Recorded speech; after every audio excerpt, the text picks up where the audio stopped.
A law that seeks to improve availability of rice in the country was signed this year, but it brought a lot of issues to the Department of Agriculture, to the rice economy, and to our local rice farmers. PTV's Clazel Pardilia brings us back to when the Agriculture Department exerted all its efforts to help local farmers regain their livelihood, and on how it contained the spread of the African swine fever that hit hard backyard hog racers in this report.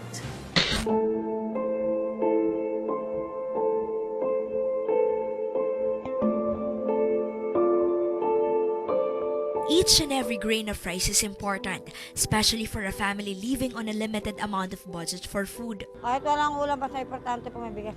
Every time the price of rice in the market increases, everyone is adversely affected.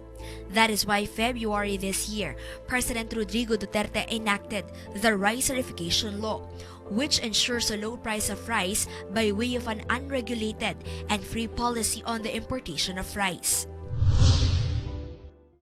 A few months after the implementation, imported rice flooded the market. The price of rice began to go down, particularly commercial rice. Medyo nagmura siya ng konti. This 2019, country's inflation cooled down 9 times, mainly attributed to the low prices of food, especially rice. But the local rice industry was adversely affected.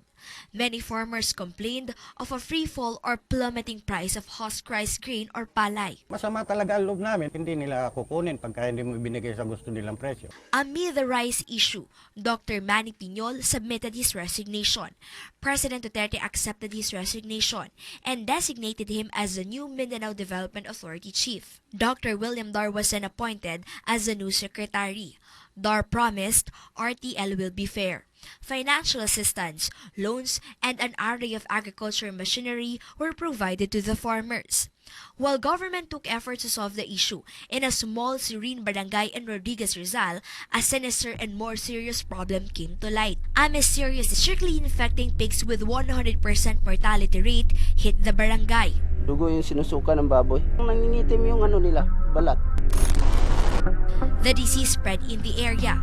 Department of Agriculture identified African swine fever hit the country. The virus was later determined to have come from contaminated food from other countries. Pigs inside the infected area were advised for culling, but some backyard farmers pushed back after getting scared of huge losses to their business. They hid their pigs with high hopes they could survive. But when the rain poured this September, dead pigs floated in waterways of Quezon and in the Marikina City River. The public went on dread mode. The market on pork substantially shrank. Some processed pork meat products of McKinney Food Corporation tested positive for ASF. The company recalled their products, while meat processing companies were inspected. The government called out hog raisers' participation to contain the disease. The Agriculture Department paid hog raisers who surrendered their pigs. Biosecurity and quarantine procedure in and out of the country leveled up. Tons of contaminated meat were confiscated.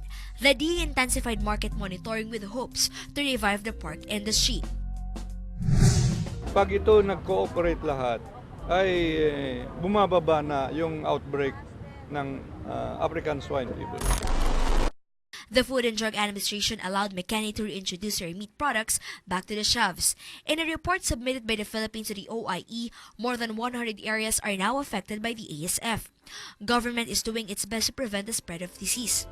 For a country that is still economically defined agriculture, whatever challenge comes should be met and withstood bravely. Clazel Pardilia, 2019, the year that was.